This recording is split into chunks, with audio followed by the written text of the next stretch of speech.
Le prophète Ayoub est celui qui représente la patience. Mais qui est Ayoub? À quelles épreuves a-t-il été confronté? Quels enseignements pouvons-nous en extraire? Le prénom Ayoub représente la patience. Nous parlons même de patience d'Ayoub, car nous allons voir qu'il a été confronté à tout type d'épreuves, la perte de sa santé, de sa famille, de sa richesse, etc.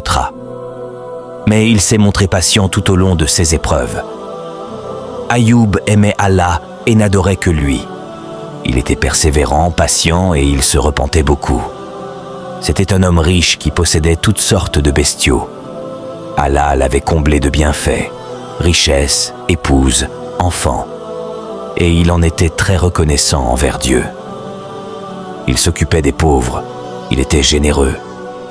Ce passage montre à quel point il faut adorer Allah et le remercier en toutes circonstances. Que ce soit dans la richesse ou la pauvreté, l'aisance ou la difficulté, la maladie ou la santé. Allah voulait montrer aux gens ce qu'est la véritable patience. Il a fait de Ayoub un modèle en matière de patience en lui attribuant toutes ses épreuves. La jalousie de Satan était très jaloux de Ayoub. Un jour, il entendit des anges parler de Ayoub comme du meilleur homme de sa génération. Il fut pris d'une très grande jalousie. Il mit tout en œuvre pour amener Ayoub dans le chemin de la désobéissance et l'éloigner d'Allah. Il commença par essayer de le distraire lors de ses prières, mais en vain. La destruction de ses biens, de sa maison et de sa famille, Satan demanda à Allah la permission de détruire ses richesses. Mais cela n'altéra en rien sa foi. Au contraire, il avait conscience qu'Allah pouvait donner et reprendre comme il le souhaitait. Satan décida donc de détruire sa maison et de tuer ses enfants. Mais Ayoub ne se plaignit pas ni ne s'apitoya sur son sort. Il chercha du soutien auprès de Dieu. Satan prit une forme humaine.